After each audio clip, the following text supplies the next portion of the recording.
Makambu oyo ya conflit qui oppose Pasteur Walesa na Denis Lessi et comme kozwa ampleur et bandi kokoma très dangereux et so risqué to koma na makambu oyo de kaka tangu ya na musique tangu ya Jibe na Wera. Boyebi ke makambu ya Jibe na Wera ba famille e panzana ba kimasta e katana kaka pona makambu ya Jibe na Wera. Yango kote ya Nzambe na moni makambu oyo ebandi kokende ndengo wana. Epesi pasi ya kosakana te lobi mokolo ya dimanche 20 octobre to monaki boni boni na église ya ensemble ya Pasteur Walesa batiaki ba audio oyo entre parenthèses Denis Lessi abandai ko comploter na bana oyo bayaka ko témoigner soi-disant nganga oyo batumbaki nguma na ye consort utalaki yango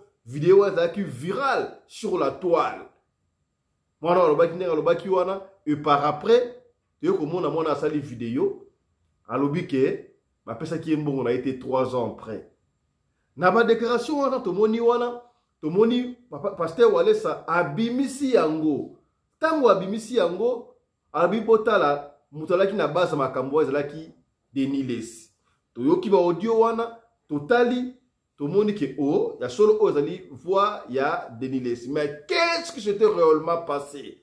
Voix ya Denis Lessi e bandaki ndenge nini? Denis Lessi akende ko lukaba na wana ba compléter contre ye to ndenge nini ngai pesi ngai mutu ko soit tolandaki yango epai ya tata na biso Walesa. Mais les lopé ya dena fanda ki était kaka lobby ayaki po ayako répondre yango toko décortiquer na émission ya lelo. Mbote bandeko balandi ya radio ko télévision bisika nyos to bozwami merci na confiance pe fidélité bozali ko continuer ko pesa programme oyo radio lokole masolo et pa wapi chaque fois tokuta na kato solo laka makambole kaka bongo na communauté na biso africaine en général mingi ya biso batu ya mangala kombo na ngai Tata Pelende partout tali ko na biso oza na Isange oza na Ituri na Goma na Bukavu na Katakokombe na Mbandaka na Mbanzangungu na Matadi na Johannesburg na Cape Town na Liège na Anvers na Auxerre na Lille na Monaco partout esika ozali tala émission na bino yangoyo e bandi benga bandeko bokota mama Zola partager mbote na yo mama Zola voilà partager ça bandeko papa fiston bandi toye pona analyse lelo pena analyse ko sala ba mingi te to kotika na qu'est-ce que c'est mais le kola to yoka ki Pasteur Walesa to yoki ya Denis Siko to ya ko zonga prochainement pour analyse mais ça n'explique pas que lelo toyo toloba quelque chose lelo to yoka ki Pasteur Denis Walesa l'ensemble na ye siko to yoka ya Denis Lessi et puis to ya de pour na ko sala analyse kasi na mwanda bongara yoki yambo natiki la bino boyo kabino moko epesinga e mutu kuswa toyoka ki ndenge sana makio mengai ce qui me cœur d'abord ezana no analyse te meto kozonga yango to mona ki ba otoyoka ki ba audio ozala ki en plein culte to mona ki ba de la culte tango bandaki ya Pasteur Walesa batu bazoko loba lelo bakodinda lelo bakokufa lelo tokokunda mutu. Est-ce que na église ensemble de Dieu bakoko musama kambu ya ndengo wana tala kutseki tala kumamba ngai pesi ngai pasi yemoko pe Pasteur Walesa tanga lobi esika bazali wana bazali kosala ba diarrhée pulu abimisi yango en pleine église pona nini pona vérité kobima yaya toyoka ki ndenge Pasteur Walesa lobaki ndenge zalaki monter de toutes pièces na kati kuna yemoko alobi yemoko pe a participer ki na yiko benga moma ki ona te mais yemoko a participer ki na complot wana parce que il y a eu un moment où yemoko Walesa abanda yiko pesa ba idée boke na ye malembe bo enregistrer. Oui c'est vrai ça a été fait ba enregistrer qui ce qui pour la dit conversation ba deux personnes wana nganga soit disant mususu wana Cédric et Conso okomona moko ndenga azoko tuna ezolo saki azo piéger mninga yepe mususu azaki pena moins intelligent yango a comprendre que ezala ki piège tango ba yoka ndengo wana ba enregistrer ya Denis ba enregistrer ya Denis to yoka ngende ya liwa kasi na enregistrement wana ba enregistrer ya Denis to monaki oui ya enregistrement wana ezali bongo falsifié Bah falsifier, on parle de binini, falsifier, oui, bah trafiquer en gros. Oui, c'est vrai, c'est là qu'ils voient, il y a des nids, mais trafiquer. Pourquoi trafiquer? D'abord, ce qui est la preuve, il y a enregistrement à moto, bah tika kayango brut, produit brut. Mais on attend de yoka kiyango, ils ont déjà trafiqué. Nan nenge nini, bah évidemment qu'ils ont trafiqué. Ah, vous allez rendre le collet, tout cela pour moutouté, contre moutouté, tout cela katikati, pembe na pembe. Na suka comme exemple mukie. Tangu ya dernier soloba na kobenga ministre soki pe Guy atteint combien ministre. Ba bandela on combien 3 fois. Et ça déjà trafic. Ba tu as montage, ba bandela on 3 fois. Ba monter, ba bandela on 3 fois, ce qui n'était pas déjà bon. Et puis tangu explication, pasteur Wallace a participé qui na enregistrement wana. Aïdé na bango entre parenthèses trop côté ba détail les autres ba détail té donc ça me ka ba grande ligne ba piste pasteur Wallace Salobaki bangonde ba kangi ba zumwa na wana ya nganga Yves Masamba je crois ba bombi ba séquestrer quelque part est-ce que vous évitez qu'on séquestre mutu ezali infraction mutu boke de ko zoé bo bombaye et ça déjà infraction pona ma baby maté soi-disant ndenge balobaki ndenge ma baby mi boye sikoyo soki bayoki bakoloba non basali mabe yango fala ba joyer ba bombe donc bo séquestrer mutu soki ba fundi boyebi ke pa mbula matari ezali bongo infraction et pesi mbininga oui c'est vrai tout l'équipement ça m'a résumé na suka to yako mona un ancien magistrat entre parenthèses na habité ancien magistrat oya bagino makambu ya musuni ezali ya musuni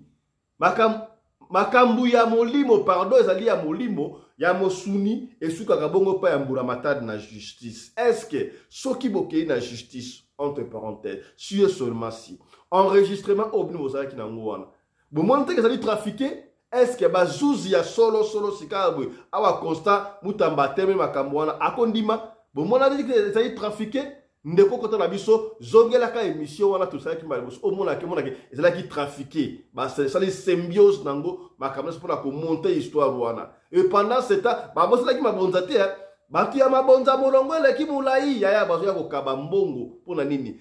Est-ce que comment botika service mobimba ya Nzambe batu baye pona bayoka iloba ya Nzambe botiki iloba ya Nzambe botia porte na batu ba audio oyo entre parenthèses ya conflit na bino ya makambu moko boyebi. Ça on n'a pas aimé. Donc wana bozo induit pepe ya Nzambe en erreur to botia na droiture.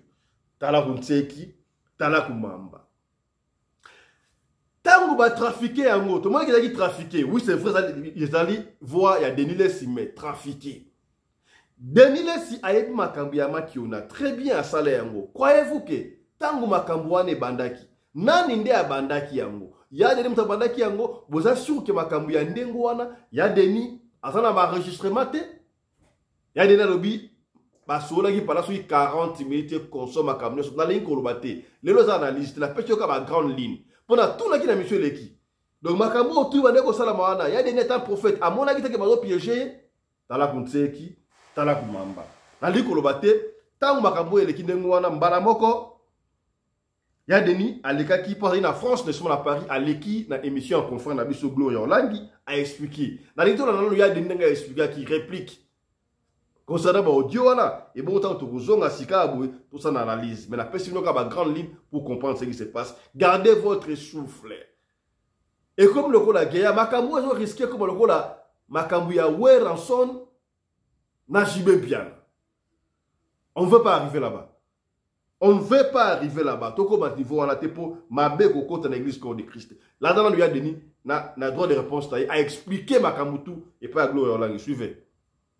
En tout cas, Walesa, personnellement, tu as quelques couacs dans le passé, mais je n'avais aucun problème avec lui. Tant que Nzamba Benga na bandi makama minene, Yauti Mboka ye, Yauti Mbuzima, il se voit aye, abando landanga.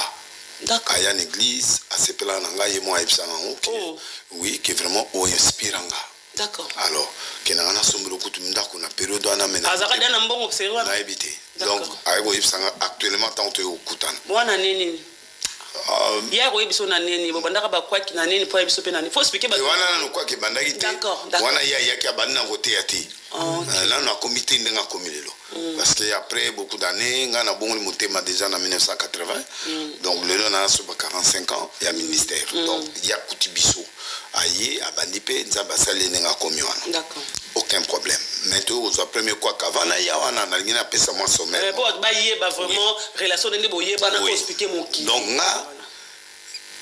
au fait, à un moment donné, dans la route de Nzaba Ipsinga Église Koufi, Abi, ce qui tue le Congo, c'est les politiciens et les pasteurs. D'accord.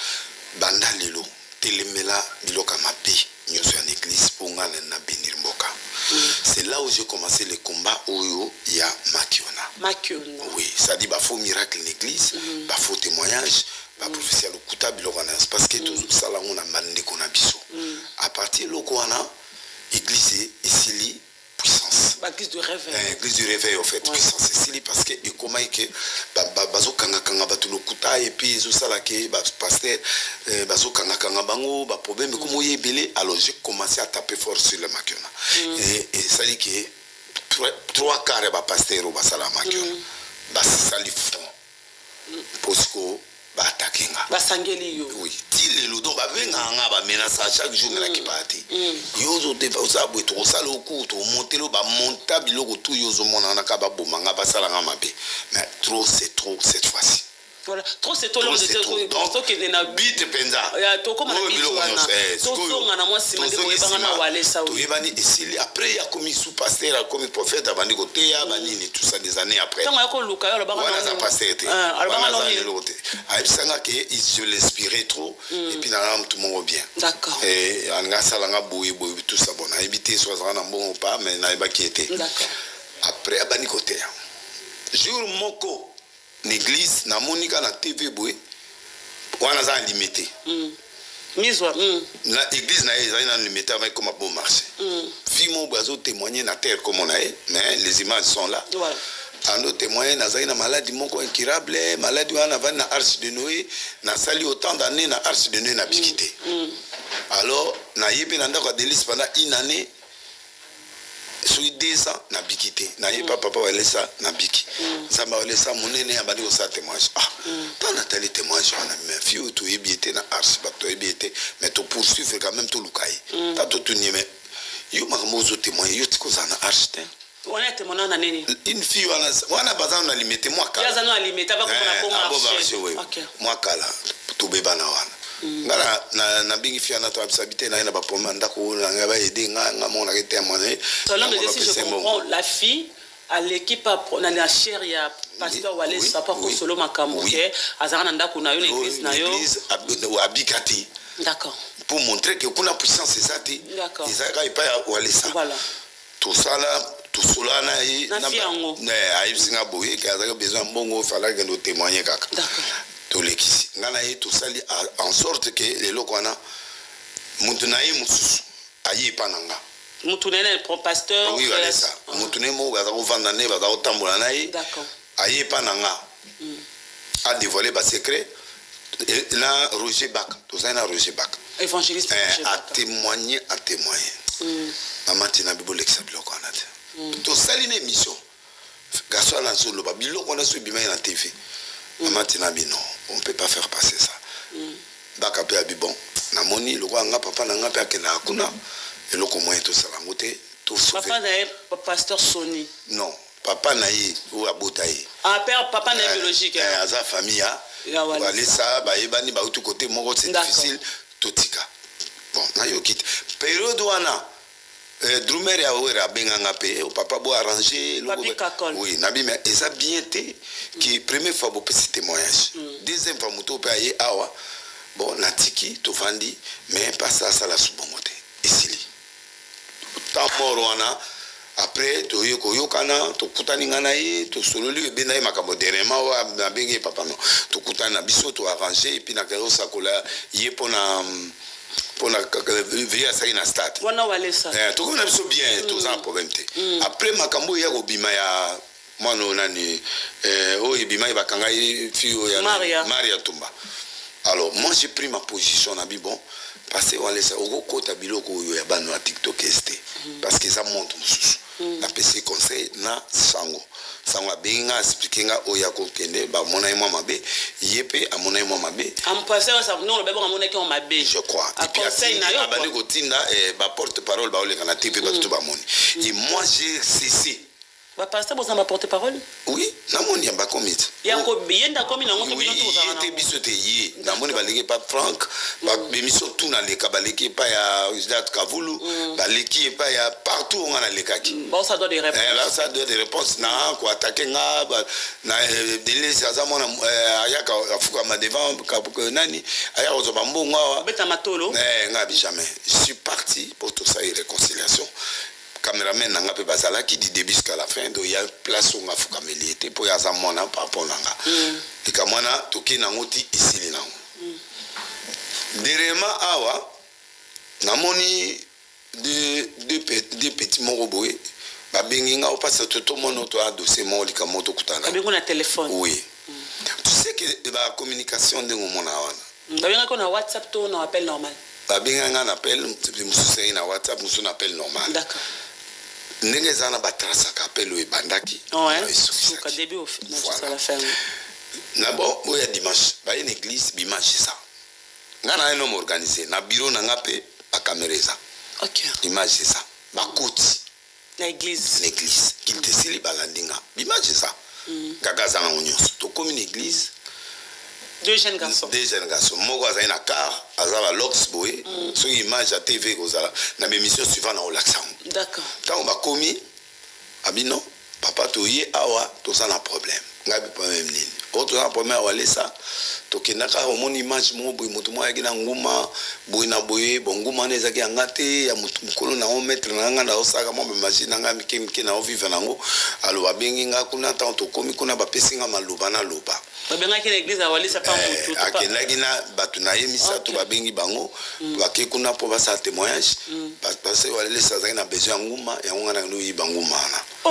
oui azoloba yé mutazoloba ayo luka yo na matete comme amona déjà ba période wana moi so mo ezayi wana nde to ya yi na matete pasteur du siège nanga za ki wana batu belé bazali na kata bureau bazo yo kapeye batu to bazali wana bazali parce que likambango ba bandi faut basukira pas ça alors tant ba sisi il y a deux témoins bazali oui alors tant to singa bité ba dossier abo il faut na sur la mer pour y a chargé la communication muta conseiller nga biloka communication asa ni facile ki aza journaliste na ko kende boyité tout kuta lobi na ndako d'accord ba ina ndako ba enregistrer ka batu na ndako na ngano enregistrer ba tina numéro na yo na liste ya batu ba yamba après bokoti moko aboy ko komisa kombo ouais au responsable ya na yé ba ki combien ba ki 3 filles moko na yé petuana so disant ifwana na yé mutu ba lox ya lox pe ba on 3 mama tele alala ki tango azongi to étudier dossier ba on be ba vandi to zaina journaliste mo na boy ko tanga komo na et internet kaka et internet ya nene aba yoana il était témoin d'accord alors ngana eto une émission na biso na journaliste ba on ba linga to yamba bango na plateau ben ba mo émission tout ça l'émission na plateau pour ba loba makamwana na plateau les gens yo kaki bango na yo bango mais na ba doute ba laxinga ba lugi image wana na page ya walesa bango moko ba bimisinga image ba laxinga d'accord otala ki pomoni kezaye natali kezaye la réfléchir na bité maman tina tout ça ndé maman tina bi jamais beaucoup les cas jamais émission na mon balio. OK, voilà maman tina. Oui, jamais. Oui, parce que mon toit bon ni monté en 2001. À quoi il y a les sociétés, ça suppose que ma baptisé qui est ma loba qui a baptisé, ma bon limité ma mon toit na à quoi il y a les supporter à réclamer mon côté pour mon soyer côté l'élément côté témoigner, c'est-à-dire que yo mo yé na tiki kinduma nanga au senga bon côté. Oui. Mais comment il y a zolobaki ba pesi mbongo na été puis ba réclamer nguma na noko na eso mutuna wana tikele ngoma ba pesa ki déjà zo réclamer za code ya na bango ya famille na bango ya garçon wana pe depuis na témoignage na ba couple kufi famille boyinga banini C'est comme ça qu'il a lui-même il est parti témoigner. Donc, alors il y a tout les émissions pour permettre le babangambo devant yo et devant journaliste. D'accord. Tout bito sate. Après débat 1 heure 2 heures du temps bito salate. Maman tu n'as pas insisté. Bazo insister là. Bah insister tout ça na maison tout ça. C'est comme biso qui staff na biso na équipe na journaliste on attend tout yoki. Na journaliste a boui. Il sortira au moment opportun, journaliste, parce qu'il était là. Journaliste internet, c'est pas l'internet. Oui, tout boui, bon. Et là, on a les apôts, c'est filmé. Il y a un filmé. On a ça l'émission na ndenge na bino. On filme l'émission na yo, là où tu veux. À ce moment-là, si ba bengio, OK, nous hommes on a bango, pas foutu même nous on ne peut pas faire l'émission avec ça. On peut pas faire ça. Donc ça qu'on fait quitter. Et si le wana ben en ampiaka tout ce que l'on transporte tout PC $20. On comprend d'autres anzala. Et si les baquets. On a voyagé na poto. Donc on a gomi na poto awa. Poto oyo. Oyo. D'accord. Et ça mis il y a combien de jours? Ça fait combien de temps en dernière? Ça il y a 2 semaines, non? Et ça mis avant 2 semaines. Oui. Ça va 1 mois déjà tout le bas. Oui. Donc na na poto. D'accord. Bon, bango ba yo bimise mission na bango. Ce qui n'a des listes na bina bimise mission na bimisa ngona page nanga na YouTube nanga to ba chaîne o isa chaîne na minanga ba yi ba bimise loko na bango petua na ko benganga ta on a komi awa avion mon émission nganga wana o mon émission ngabi oui na mon émission mais abi o monde talemi na bi oui émission ni talemi bien na moni pisiko yo boko kinde ko réclamer ba mbongo na bino. Donc on réclame un bon ami le côté talami boy je crois que ba obenga bino bo tala. Donc tant émission ya yo c'est que nos émission na ndenge na bien. Oui. Yo ye na opoto. Ngana ye na poto. Ye asali émission na ndenge na mona pe na TikTok. Asali émission na ye. Tant ko ta bengi yo. Est-ce que bon mona ki émission wana parce que nga denile son na sa émission. Ndé na ye boy j'assume. Natanga ba kombo pe tant porte-parole azako leka ba o leka na ba chaîne nga na leka congolais toi avec delisa suka za likamo loba loba si j'ai commis une erreur je m'incline na singa pardon mais loko nga na ibité net ba complot oyo c'est un grand complot et c'est un complot terrible ya batama ki onande ba osale loko na ba poto moni ba ngonyo sur la église wana parce que wana na ka église wana tout monde va tout ba lobby wana eza bikini na bango je cite pas le nom mais to koma wana tango asale monsieur talami monsieur to mona na réseaux sociaux to na commenter to bipe c'est que manga mango ki ndande bo yesu ko mutu ngonga nganga asale monsieur abengi yo prophète de la nation Paul Banonga papa na biyo zu numéro nanga abio non na bengi yo parce que na moni émission et te bandi ko leka mais na moni vende talami atindeli ngango Nathalie émission abi oui et talami na moni siko vraiment makambo PCA alors je crois que maintenant ba usenga mbongo lokwa baza ko luka mbongo yo zo mona mutasai mangu bazo luka ba $200,000 oui alors siko nga ambition ndenge wana bibo ayero yo dans ce moment so batale émission ba obenga yo au solo là tranquillement na li solo nyoso bakati ba cheka moi parti toi ya profiter quand tu connais ce qu'on sait ngamo muto aye ko dénoncer mutu enregistré onde. C'est ça aussi.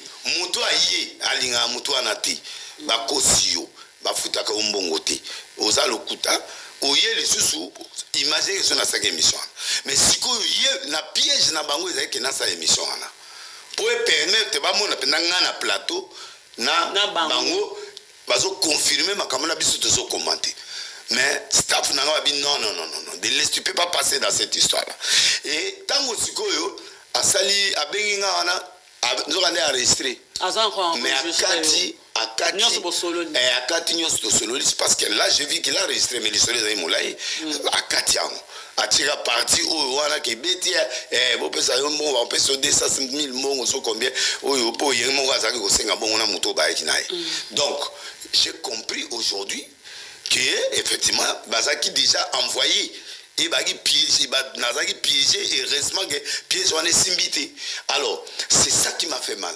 après asengi ngai lobby abando insister ko lobby parce que j'ai atindenga audio moko nanango mais na ochangote na yo kisabino kana squatter parce que bango na zo zela na yo na mona mayele na bango isika basoya donc ye au moins na tangi journaliste te po soki ba yebi journaliste na ba osani ba okende koluka journaliste wana na ebite lo ni bakosala na voilà ou va corrompre ou va ça. Alors moi je reste tranquille parce que complot na bango, j'en ai marre avec ba complot. Tout le temps ministère langa est basé sur ba complot ya batwana, mais tout botikama kiona botikama bi totikana ni pouvez permettre de que donc garçon anasko yo lobita zo benga ngono a benga ko ba erni ba 22h 21h heure de Kinshasa. Oui.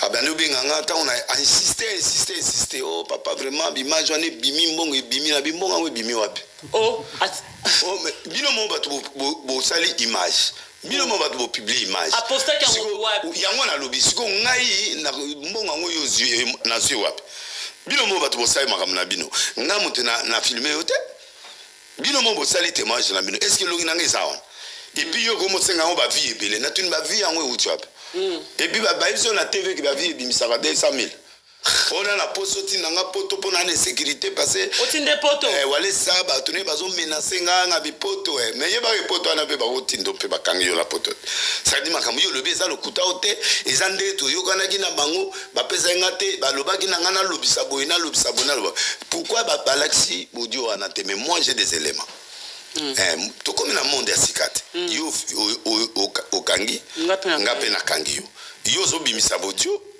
continuer pour na monika moko o ba katinda mo étriqué mais siko o nyoso yo solo na ngai o yebi sikeza bimisa ngo pesa mango na ebse me yo mbonga ngo zo sengo ni fona zo ta 250,000 yo promettait nga 250,000 yo ngana yo to zaki devant batu tito solo la devant batu tito sola batu nanga ya munda ko baza ba resista yo batu tout bazaki wana ti ozolo bana biso biso lo bana journaliste wana pe témoin siko ngana on promettre 250 pour l'intérêt ni na senti langage ne sani échanger c'est comme un mutu momboé ba contacter ba tindie pour appuyer nga na ola na langage na il fallait pas bimso wana oyo wana to sololi bana 40 minutes et 4 abandé les sous mais moi j'en ai pendant 40 minutes et 4 après 40 minutes et 4 donc on sentit que biso to kende kuna mama mbongo te a changé biso to kende kuna mama mbongo te to kende cop na biso to sali yango et puis tout ça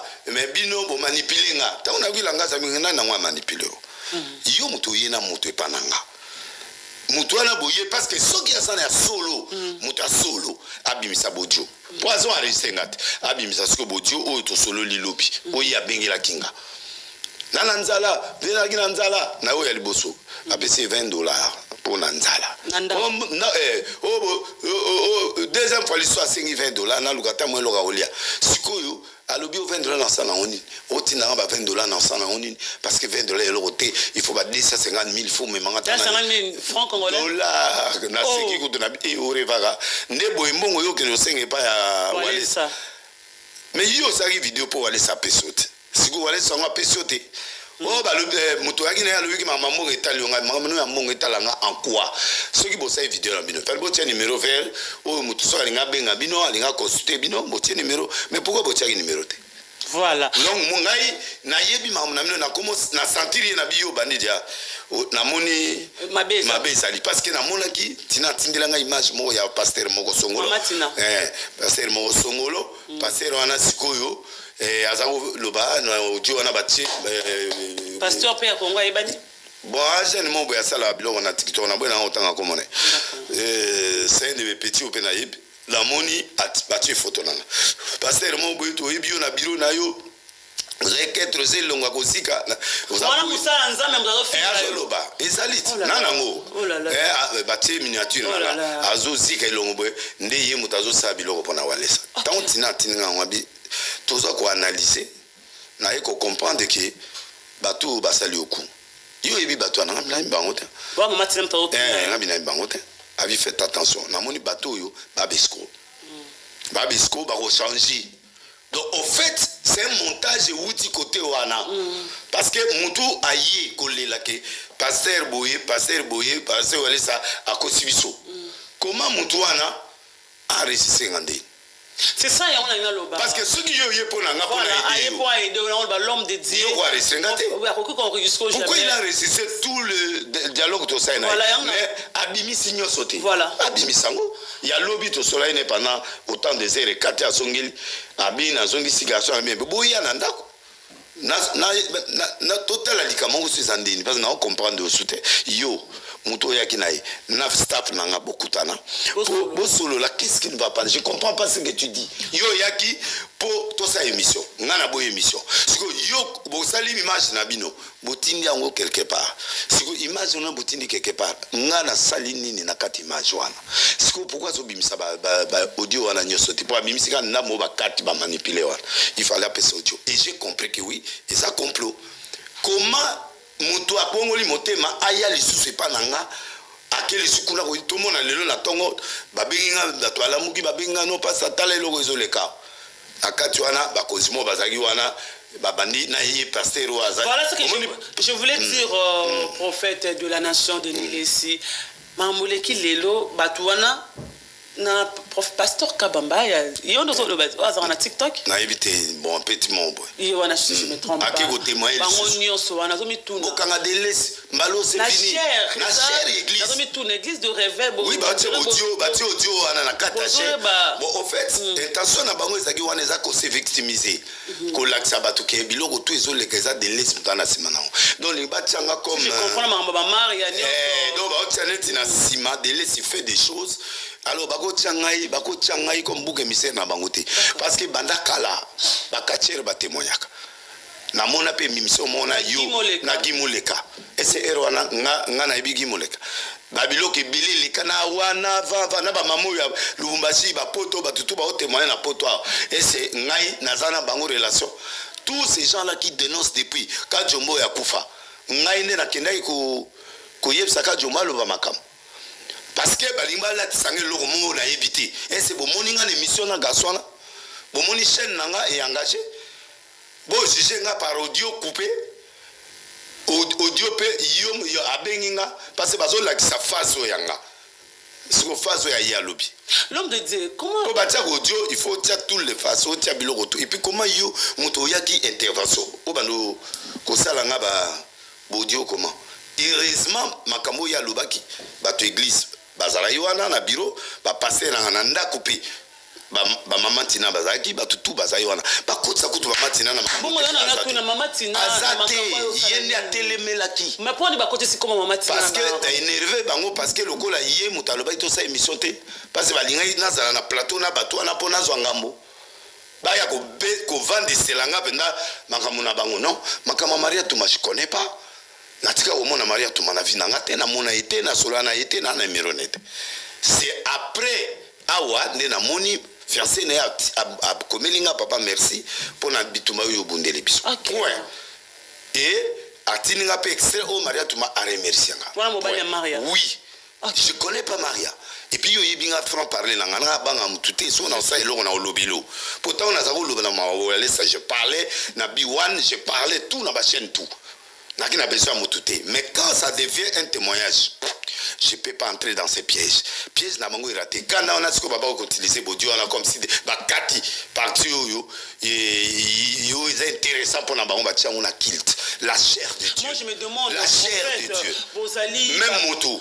Oyo aye ko témoigner le kota moto azosenga banguma na ye asenga ngo bandakala après bango ba ye ko sa témoignage na bango ba mona ke longi nanga ba mona chaîne nanga ba mona inga bamona cameraman nanga oyo mutu afilmaki bango omoni eloko wana eleki na chaîne nanga na yebi kutute ye mutu abenga bitale lokeleki ngabi oui lokola eleki bino mobosa image na bino c'est bon era okedo senga bambongo no linga wana yango yo bapesa bino c'est tout. Au compagnie moi je le croyais à 50% comme étant victime. Mais na comprendre que bazaka besko parce que maman tina bisenga bi makama lobby oyo et bi Dieu m'a dit na moni mutuma autopé sa vision mon apesenga vision lobi na buto abisinga na moni batumba o lela yo ba entouré o ba salo mabe maman tina mutazo ba yebisie te mutabengi nganga moko d'accord lobi abana lala abi na moni batu belé ba pasteur te belé bazo beta yo après ba betu esi le koyi ba koti na cercueil mais mutuna yo za libanda D'accord.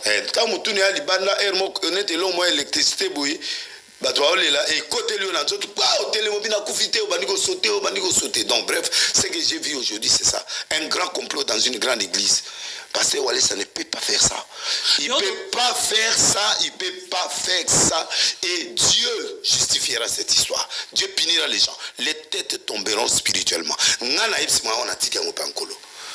Bon bateau nyoso bazo réclamer na France awa bateau au témoigner.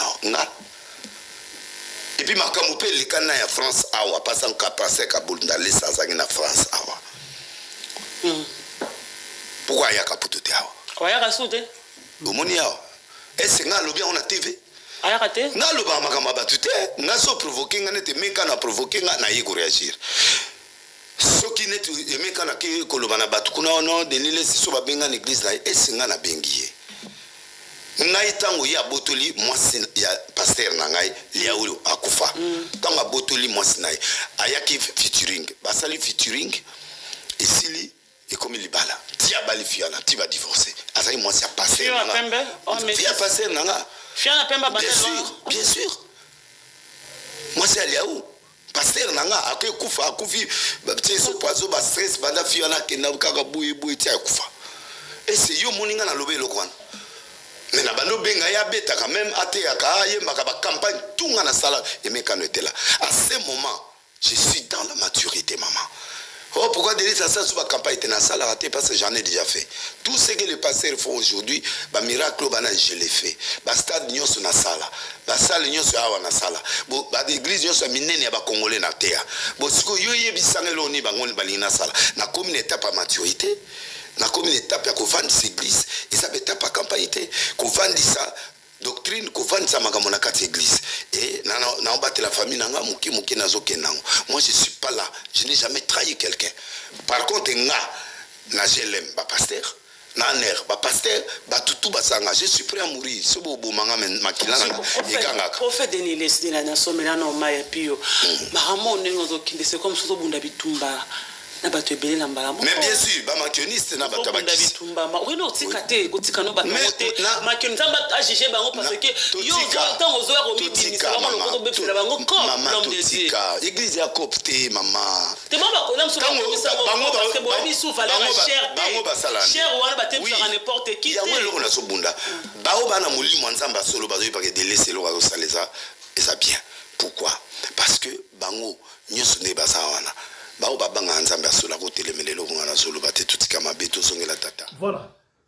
Je crois boyoki essentiel oyo ya Denis na éviter la bengango droit de réponse ton la bengango nini boyoki droit de réponse na baki analyse to kosala yango sikote to kozonga li susu pour na koya kosala analyse mais déjà je vous dis que oui c'est vrai bon monika na lobaki voilà ezaki ya Denis Lesi Zaki a Denis Lesi, mais ba trafiquer yango.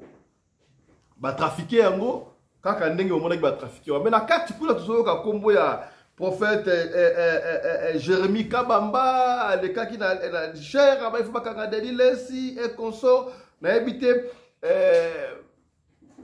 Jérémie Kabamba alinga kota makambo yo na le kamnini.